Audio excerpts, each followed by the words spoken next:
তোমরা কি কেউ লক্ষ্য করেছো ব্লিঙ্কিট থেকে যেই পেপার ব্যাগগুলো দেয় এর মধ্যে কি সুন্দর কার্টুন আঁকা থাকে? তো চলো তোমাদেরকে আজ একটা জিনিস শেখাই।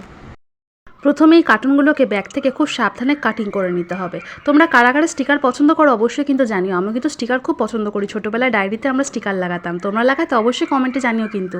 তো দেখো এখানে এত সুন্দর সুন্দর ছবি আছে, এগুলোকে ফেলে দিতে ইচ্ছে করে বলো? তো ভালো করে ছবিটা নিয়ে নিলাম, দেখো কি সুন্দর দেখতে লাগছে।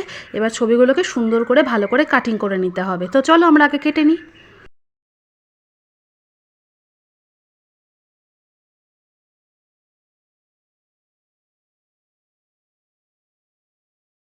দেখো সুন্দর করে কাটা হয়ে গেছে, তোমরাও ঠিক এইভাবে কাটিং করে নেবে। এইভাবে আমি আরও বেশ কিছু কেটে নিয়েছি, দেখতে পাচ্ছ কত কিউট। এবার জাস্ট একটা খাতা নেবে বা তোমরা একটা পেপার বোর্ডও নিতে পারো। আমি খাতা নিচ্ছি যাতে এটা অনেক দিন ধরে আমি রাখতে পারি। তো ভালো করে পেছনে আঠা লাগিয়ে নিয়ে আমি ছবিটা লাগিয়ে নিলাম। এবার ওর উপরে একটা সুন্দর কোটেশন লিখে দেবো যাতে দেখতে খুব সুন্দর লাগে। আমি এখানে লিখছি লাইফ ইজ বিউটিফুল। কাদের কাদের এই টেকনিকটা ভালো লাগলো অবশ্যই কিন্তু কমেন্টে জানিও। আর যদি আমার এই ভিডিওগুলো ভালো লাগে অবশ্যই পাশে থেকে এবং ভিডিওগুলো দেখতে থাকো। আর কমেন্টে কিন্তু অবশ্যই লিখবে কীরকম লাগলো। আজকের মতো টাটা, দেখা হবে পরের ভিডিওতে।